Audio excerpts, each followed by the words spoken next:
andai kata, maka mati kita. Agama kita itu akan diobok-obok, agama kita itu akan diperolok, agama itu akan diada-adakan kalau misalkan tidak ada yang membumingkan tentang ilmu hisab. Jenengan tahu di mana kekhawatiranku? Kira-kira saja, Bu. Jenengan ngerti ora kekhawatirannya aku? Andai kata nggak cepat-cepat kiamat, nggak ada yang tahu. Sekarang begini ya, jenengan tahu nggak penetapan Hijriah itu kapan? Ada yang tahu penetapan Hijriah itu kapan? Perpindahan dari Mekah ke Madinah. Gitu. Oke. Bayangkan Nabi singgah di Kuba itu, mendirikan masjid di Kuba itu tahun 226 Masehinya. Oke.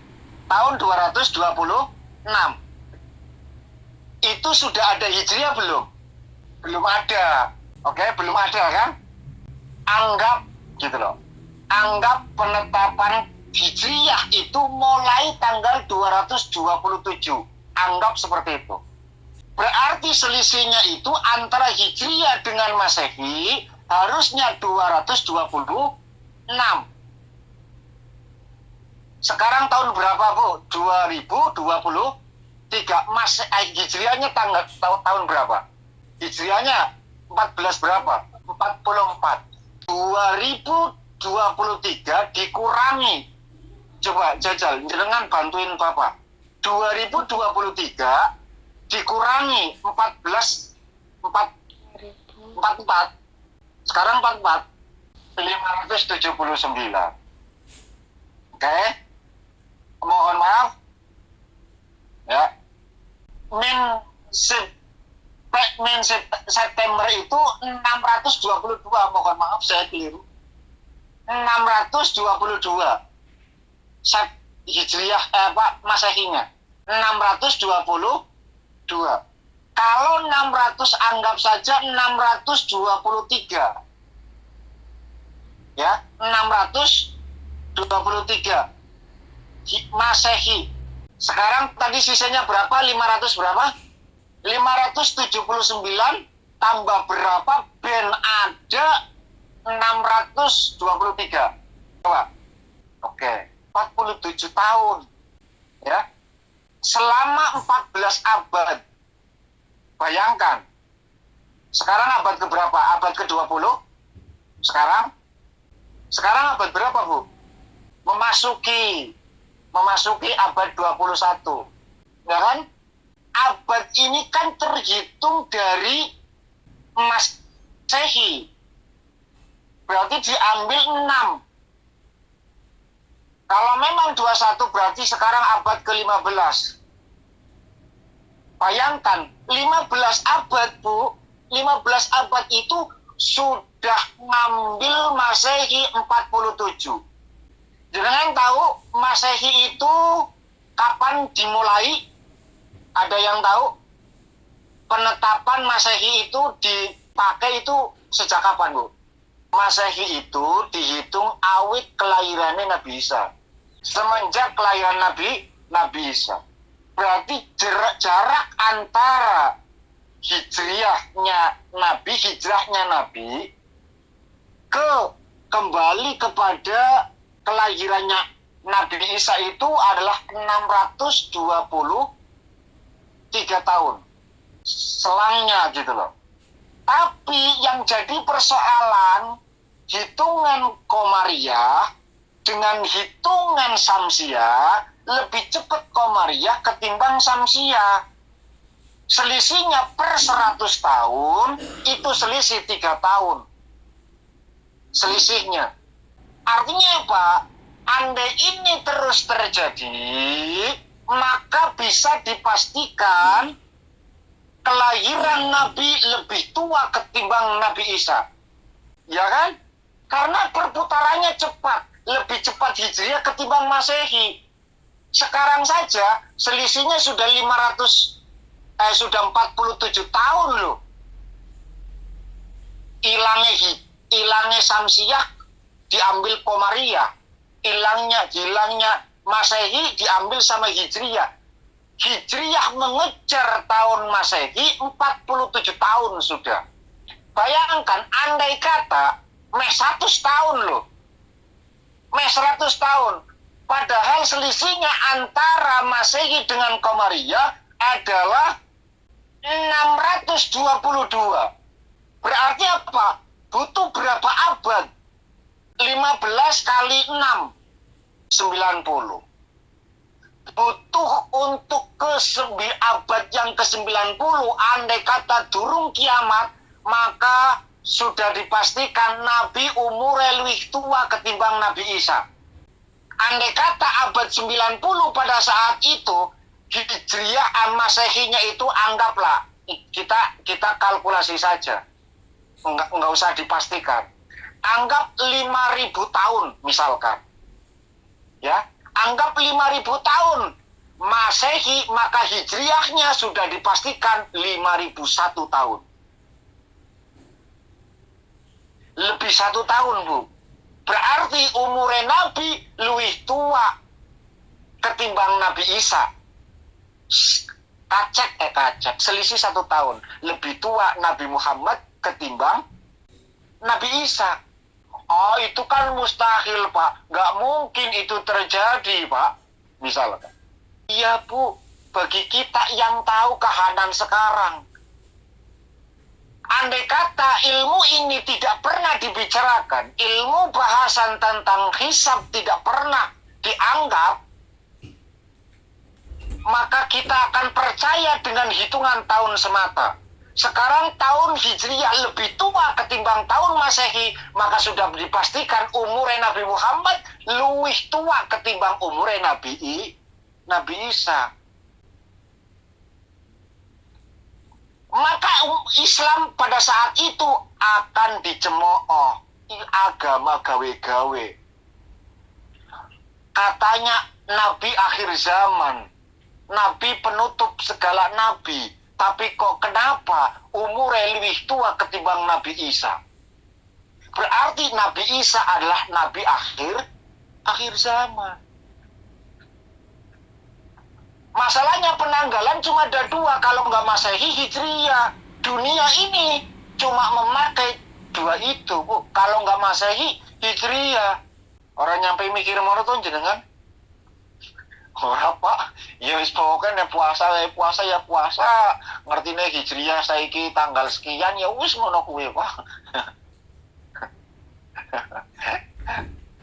Kita itu sudah lihat jelas-jelas di depan mata, Bu, bahwa hitungan Hijriyah itu lebih cepat 3 tahun per 100 tahunnya ketimbang Masehi. Tahun 2023 itu Lebaran itu tadi tanggal 20 atau 21 April. Maka tahun 2024 Lebaran April per awal, Bu. Kalau nggak tanggal 5, tanggal 6. Mesti. Artinya selalu mendekat. Masehi itu baru mau ganti tahun, Bu. Kita sudah ganti kemarin. Perputarannya lebih cepat. Padahal harinya sama, kan? Harinya sama. Ning tanggalnya beda, Bu. Kan 360 hari untuk hitungan Qamariyah. Jajal loh, jenengan Samsiyah atau Masehi, 365 hari per 1 tahun. Maksimal untuk Qamariyah itu 360. Dari mana angka 360 itu? Diambil dari lafaz Allah, alif 1, lam 30, lam 30, hak 5. Ya, jumlahnya ada 66. Karena 1 tambah 30, 31 berarti. Tambah 30, 60, 61. 61 tambah 5 berarti 66. Lafaz Allah itu terdiri dari 2 lafaz, al sama lahu. Maka 60 dipisah dari angka 6. 60 dikali 6 berapa? 360. Artinya Allah menciptakan hari dalam 1 tahun 360 maksimal. Tak warai ilmu falak gitu kan. karo ilmu hisab, hitung-hitungan. 360 hari itu maksimal. Dan ternyata sekarang kita buktikan selisih setiap tahunnya antara Hijriah dengan Masehi itu adalah 11 hari. 11 kali 100 berapa, Bu? Hitung, Bu, tolong bantu yang pakai kalkulator. 1100. 360 ya, 360 dikali 100 berapa? 26.000. Artinya apa? Bahwa setiap satu tahun itu kan adanya 360 kan?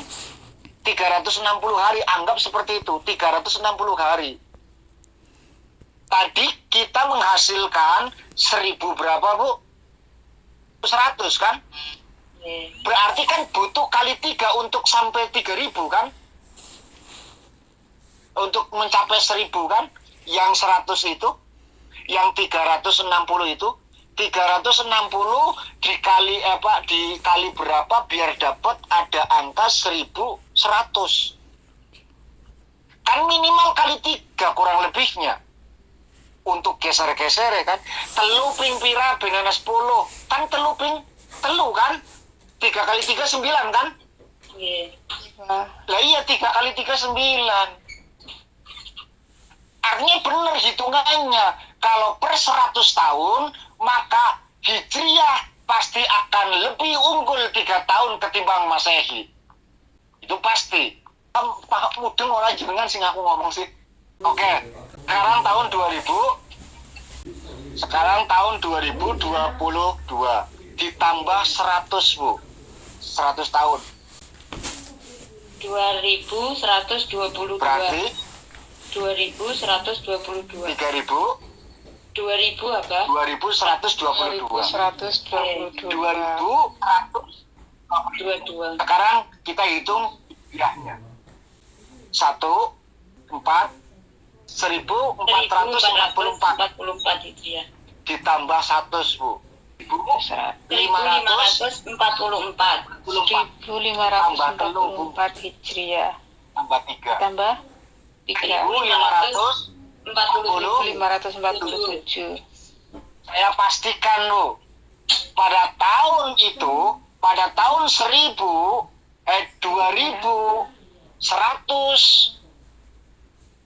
2122, maka hijriahnya itu saya pastikan 1647. Hijriah. 1500 toh, Pak? Iya. 1547. Berarti selisihnya itu 3 tahun per 100 tahun. Per 100 tahun selisihnya 3 tahun. 3 tahun. Iya. Nggih. Kan harus 1544 kan? Harusnya. Ya. Andai kata Masehi 2122 Masehinya, maka harusnya Hijriahnya itu 1544 kan harusnya. Nggih. Tapi berhubung putaran waktu untuk Qamariyah lebih cepat daripada Syamsiah, lebih cepat 3 tahun per 100 tahun, maka saya pastikan pada tahun 2122 Masehi, maka Hijriahnya 1547, bukan 44. Karena 4 ditambah 3 adalah 7. Per 100 tahunnya itu Hijriah lebih cepat 3 tahun ketimbang Masehi. Ya, mulai mudeng jenengan dari sini. Sampun ya. Kalau hal itu terus terjadi, Bu, maka Hijriah akan lebih tua ketimbang Masehi. Maksud saya gitu. Hitungannya sudah ribuan, Bu. Entah itu 1 juta tahun Masehi, misalkan. Maka Hijriahnya pasti lebih tua ketimbang Masehi. Sudah 1,5 juta mungkin. Padahal selisih antara kelahiran Nabi Isa dengan hijrahnya Nabi adalah 620 2. Selisihnya kan banyak, 6 abad loh, Bu. Baru kelahiran Nabi Muhammad. Semenjak Nabi Isa 6 abad kemudian lahir sosok baginda Rasul Sallallahu Alaihi Wasallam. Loh kok bisa 6 abad dihilangkan begitu saja karena percepatan putaran waktu untuk Hijriah ketimbang Masehi? Wis dipikir, Bu, jangan dikira tidak. Maka sudah saya pastikan umur Kanjeng Nabi luwih tua ketimbang umur Nabi Isa. Nek ora kiamat ngono lho maksudnya. Tapi nek keburu kiamat aman Islam itu. Nggak ada yang mempersoalkan. Tur andai kata tidak terjadi kiamat sebelum Hijriah lebih tua ketimbang Masehi, maka harus ada orang yang bisa membicarakan tentang masalah hisab. Neora kalah. Zaman saiki wis malah ora kiyeng maca wong nggak kiyeng baca. Senenge ya nonton kebanyakan jajal jenengan. Luwih seneng maca kitab apa nonton YouTube? Akeh nonton YouTube apa akeh maca kitab karo TikTok ya.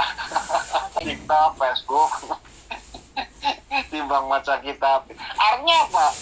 Masa depan itu akan cenderung orang lebih menatap ketimbang membaca, Bu. Melihat ketimbang membaca. Yang delang senengnya sing gerak, orang seneng sing gurat-gurat. Kita lanjutkan. Banta al-makasa. Ing dalam sawise yentah kendel sapa nabi salasa sanatan ing dalam 3 tahun di persempit alaihi mutayyakan hale dipersempit sapa nabi fi Makkah ing dalam Mekah mamnuan tur di alang-alangi minal jahri saking oleh terang-terangan bid'awati kelawan dawai. Waqad aqama biqoba. Waqad aqama lan teman-teman mangkon sapa nabi biqoba ing Kuba. Isnataini wa isrina ing dalem mangsa 22 lailatan apa lailatan bengine. Baina ashabihi ing dalem antarane sahabat-sahabat Nabi minal muhajirina. Ayana sahabat-sahabat muhajirin wal ansori lan sahabat ansor aminan hale aman mutmainan tur tenang. Waqad bana lan teman-teman bangun sapa nabi fitil kalmud muddati ing dalam mengkono mangsa Masjid Quba ing Masjid Quba alladzi wasafa lang kang wis nyipati ing Masjid Quba sapa Allah Gusti Allah annahu ing setuhune Quba iku masjid ussisa kang di dasarake apa masjid alat takwa ing atase takwa. Al-wusulu fil madinati awwalu jum'ati fil Islam awwalu khutbah fil Islam. Lama kharaja tatkalane miyas sapa Rasulullah sallallahu alaihi wasallam min buqa'a saking Kuba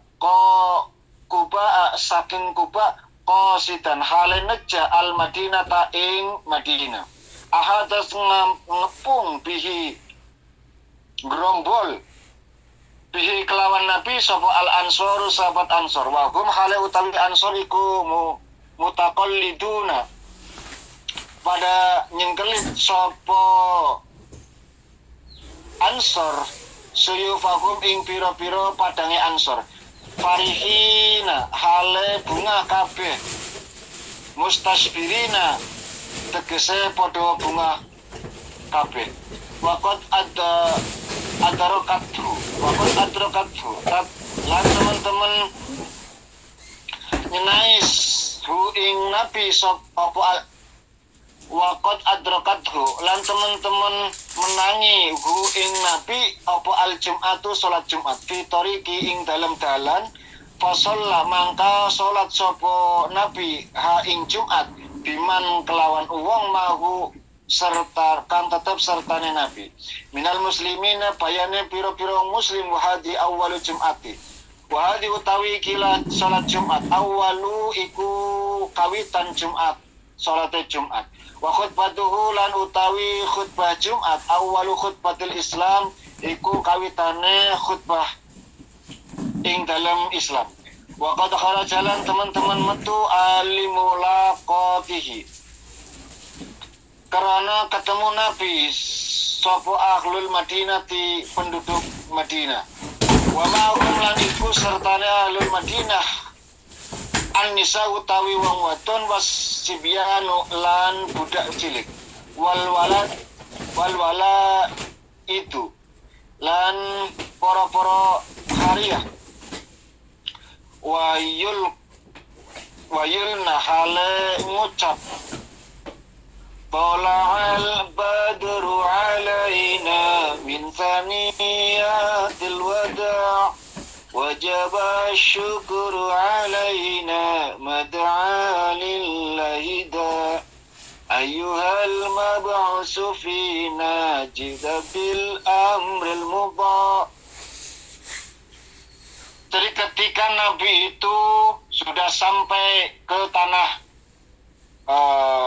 Madinah, mereka itu sudah ditunggu. Nabi perjalanan antara kota Mekah ke Madinah singgah untuk beberapa hari di sana, ya, mendirikan masjid dulu. Pas kebetulan Nabi pertama singgah itu tidak tidak sibuk dengan urusan rumahnya ataupun apa. Yang beliau bangun pertama kali adalah masjid. Jadi rumah pertama yang dibangun oleh Nabi saat singgah itu adalah masjid. Adapun Nabi ketika tetap di Kuba selama beberapa hari, sahabat-sahabat Ansor ataupun Muhajirin di Yastrib itu sudah menunggu-nunggu. Sudah nunggu dari semenjak sholat subuh sampai terik matahari sudah menyengat mereka, Bu. Karena dirasa wis panas awake ning Nabi nggak ketok-ketok, nggak muncul-muncul, akhirnya mereka masuk. Ya, akhirnya mereka masuk ke rumah mereka masing-masing. Tapi ada satu di antara orang Yahudi yang mengabarkan, itu kakekmu telah datang. Orang-orang yang ditunggu. Pas pada saat itu Nabi sedang duduk bersama Abu Bakar di bawah pohon korma. Mereka pun menggerumuni, Bu. Seluruh sahabat itu gerumun luar biasa. Ning orang ngerti di singarane Nabi Muhammad, di singarane Abu Bakar ora paham, Bu. Wong podo-podo mulyane. Mereka penduduk Madinah, Madinah kan nggak paham, nggak pernah lihat Nabi, kecuali sahabat Ansor, orang yang masuk Islam pertama kali, yang kemarin kita ceritakan. Ada rombongan 20 orang. Kalau asli penduduk Madinah nggak ada yang tahu. Akhirnya ketika mereka menggerumuni keduanya, Abu Bakar itu langsung berdiri untuk menutupi Nabi, melindungi Nabi. Dari situ mereka paham bahwa singarane Nabi Muhammad adalah yang dilindungi. Yang melindungi itu mesti sahabatnya. Mulyane Abu Bakar, Bu. Nek Nabi wis mesti mulyane, kita nggak usah cerita. Nih ternyata di hadapan mereka bisa orang ngerti di singarane Nabi Muhammad, di singarane Abu Bakar. Makanya wong urip nek awor karo wong mulia mesti melu mulyane, Bu. Jare nek dolanan karo wong adol minyak wangi, melu wangi nek ora ketang muli utang. Walaupun kita nggak beli, tapi kalau kita itu sering duduk bersama orang-orang yang jual minyak wangi, mesti melu wangi nek, Bu. Ya kan? Jajal. Sebangkai apapun, bangkai ketika ditutup rapat-rapat pun, di mana kau sembunyikan pasti akan tercium juga. Artinya apa? Nek kowe dolane karo wong-wong sing orang genah, melu orang genah, Bu. Lalu kau nggak usah membuat satu tirani dalam bahasa. Bukan gitu, Pak. Maksud saya juga, saya ingin menolong mereka. Saya nggak pernah ikut-ikutan mereka. Saya malah ingin ajak mereka untuk, ya nek imanmu kuat, nek orang malah jebol awakmu. Katut kan? Itu mah alasanmu saja. Alasan ben oli, ben gak dianggap, kan seperti itu. Artinya apa? Artinya bahwa kita itu ketika mau melangkah, nek kudu wis weruh pasti ilmune ngono lho. Kudu weruh ilmune. Wayahe ngomong-ngomong, nek wayahe ora perlu ngomong ya aja ngomong. Bukankah hadis mengatakan ora usah sing dhuwur-dhuwur. Hadis dalam lubul hadis itu sudah dijelaskan. Ngomong sak perlu nenek ora usah ngomong, anak ora perlu ngomong, ora usah ngomong sebab kemuliaane menungso intan berlian kekuatane omongan kening lisan. Akeh wong keliru gara-gara omongane, akeh wong oleh pahala gara-gara lisane, kan seperti itu. Artinya kita menyampaikan sesuatu yang memang perlu disampaikan. Nek misalkan nggak perlu untuk menyampaikan, nggak usah disampaikan, diam jauh lebih baik, kan seperti itu. Akhirnya ketika mereka paham bahwa itu adalah benar-benar baginda Nabi yang hijrah, selama ini mereka rindukan seluruh pemuda-pemuda, ibu-ibu, anak-anak itu dikumpulkan, lalu mereka mengatakan, menyambut Nabi dengan Tola'al badru alaina. Dan jenengan lanjutkan sendiri soal suarane Bapak ora apik. Nah itu, Bu, adanya Tola'al badru itu untuk menyambut kanjeng Nabi. Makanya teman-teman, sahabat-sahabatku semua, itulah perjalanan Nabi. Ya, sempat tadi saya singgung antara Hijriyah dengan Qamariyah. Syamsiyah dengan Qamariyah, Hijriyah dengan Masehi. Itu sangat mengkhawatirkan bagi para pemikir. Nah, saya ulangi, mengkhawatirkan bagi para pemikir. Andai kata ilmu itu tidak terus digaungkan, maka sudah dipastikan tamat riwayat Islam. Akan dicemooh, akan ditertawakan. Ngomongin Nabi akhir zaman, tapi kok tahu luwih tua. Kan lucu. Aku ya wis rada duweni khawatir ngono, Bu. Tapi ya wis mesti Gusti Allah wis luwih paham lah ya. Gusti Allah wis mesti luwih paham, wis dipikir karo Gusti Allah. Jadi nek kelingan mono ya wis lah. Ora mungkin bakal. Nah iya hak misalkan, kalaupun iya ternyata bahwa Hijriyah itu lebih tua misalkan. Ya wis dipikir karo pangeran. Pasti Allah akan mempersiapkan itu semua.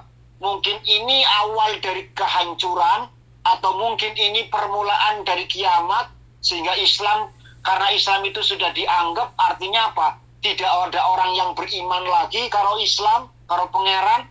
Karena cirine kiamat kan sudah tidak ada yang menyembah Allah kan? Itu baru kiamat. Jadi selama NSI terus ngaji, apa meneh nyantuni anak yatim, wis ado Bu kiamat, Bu. Jadi jenengan no sanggupri saya wong ramal sekian tahun sekian, tanggal sekian, bulan sekian, jam sekian kiamat, wis ora digubris. Sebab kiamat itu terjadi tidak akan pernah dirasakan oleh orang beriman, Bu. Kabeh wis dipateni karo pangeran. Wis dicak mulih sik ngono lho. Biar tidak merasakan dahsyatnya kiamat itu seperti apa. Jadi aman, tenang saja gitu loh.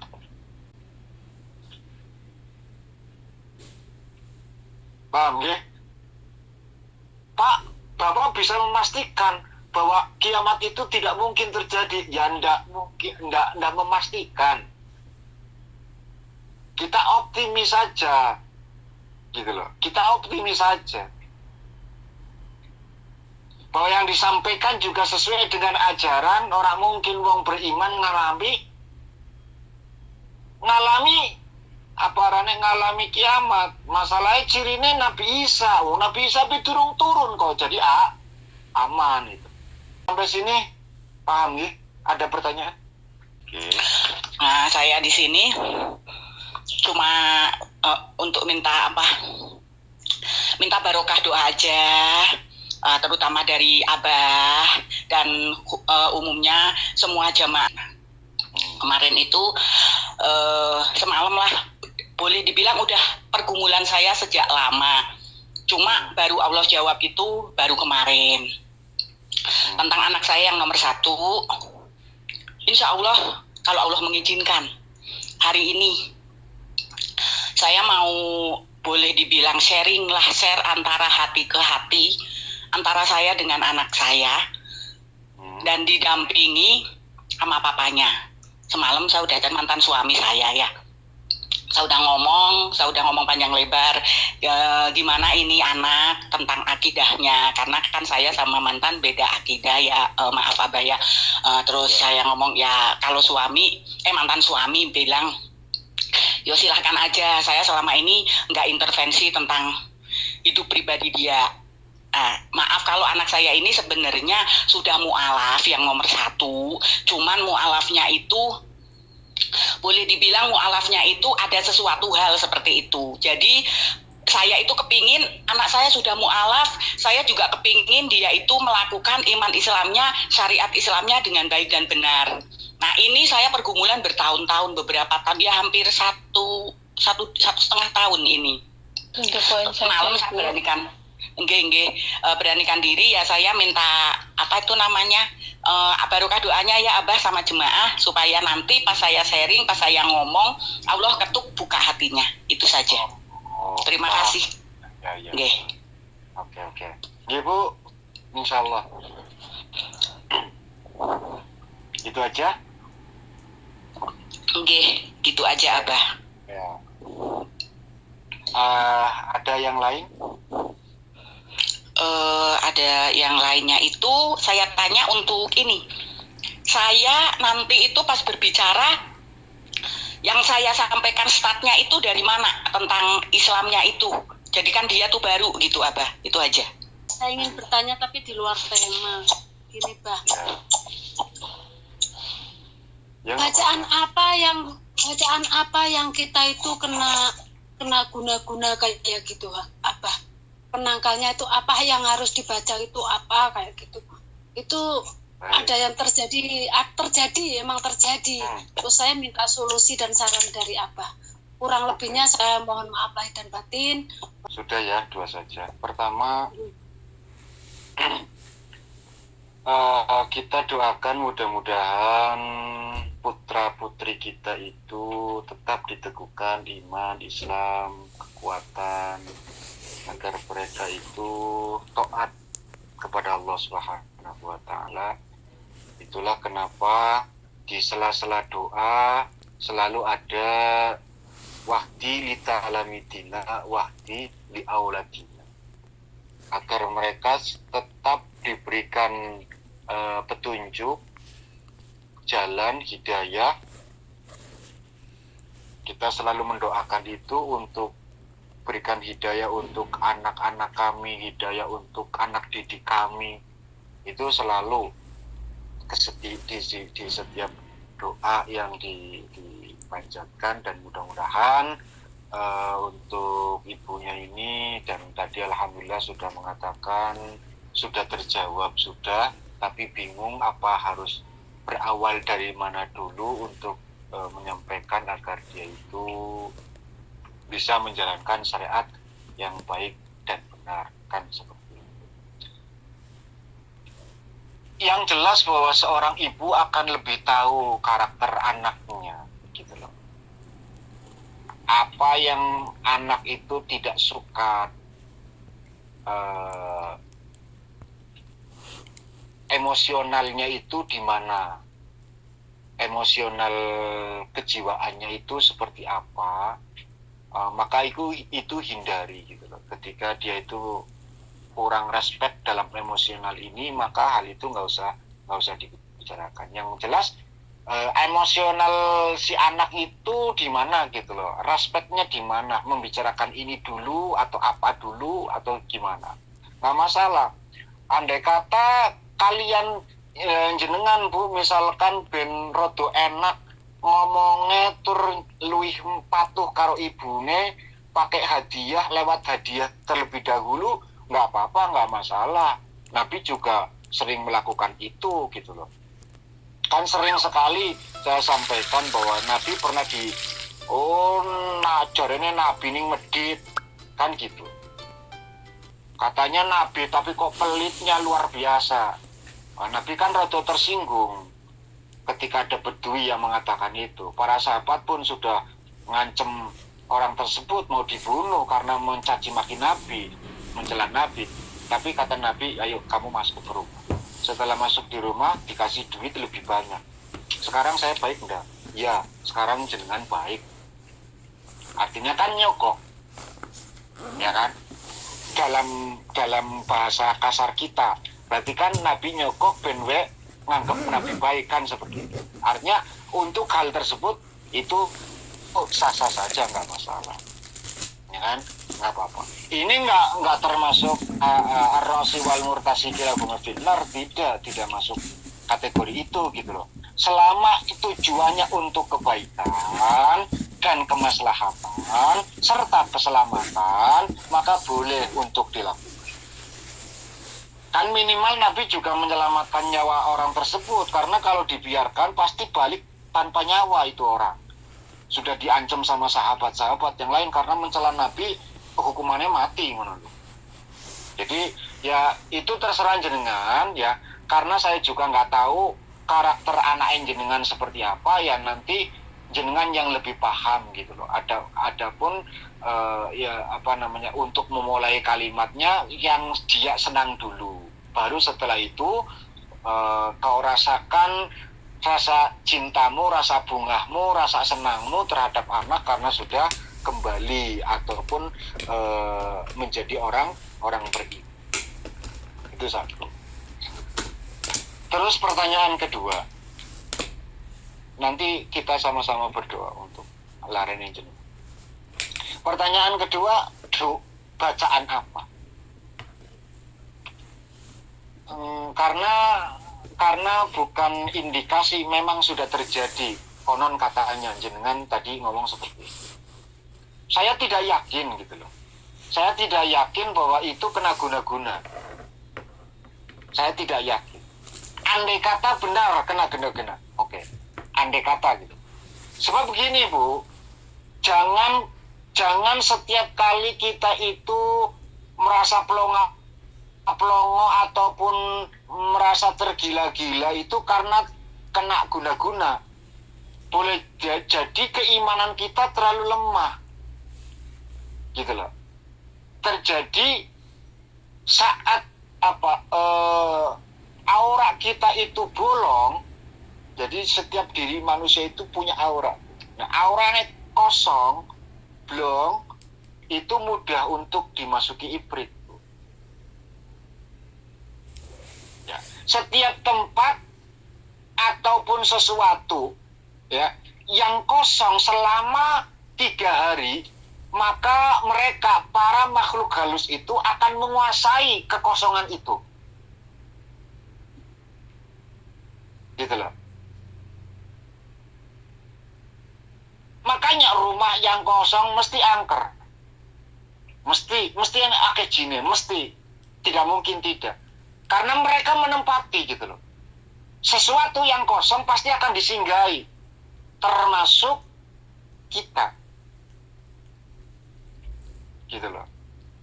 Aura kita ketika jiwa kita itu kosong, tidak ada pikiran, nggak mikirin apapun, melongo terus, maka akan mudah untuk dirasuki. Kalau kalian kalimatnya guna-guna, berarti ada orang yang nakal.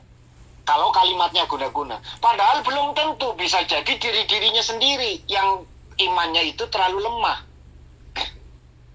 Makanya saya tadi bilang tidak begitu yakin. Oke, anggap memang dia kena guna-guna. Berarti aneh ada orang. Tidak ada amalan apapun atau bacaan apapun yang mampu menyembuhkan, Bu. Tidak ada. Loh, terus piye, Pak? Adanya adalah sugesti, satu keyakinan. Jadi mau baca apapun nek orang duwe keyakinan ora bakalan mempan, Bu. Jenengan yakin dengan suratul Fatihah, bacakan suratul Fatihah, Mas, pasti mari, Bu. Pasti mari. Ora usah sing angel-angel.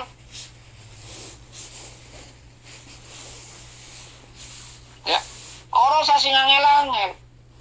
Bapak duwe satu amalan yang jangankan Nyi Roro Kidul, Bu. Jangankan Nyi Gede Roro Kidul gitu loh. Yang tingkatannya itu cuma satu tingkat di bawah Jin Asy'ari dari Baghdad.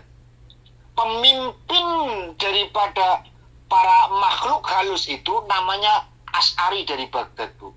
Jin tingkat pertama, kedua Nyi Roro Kidul.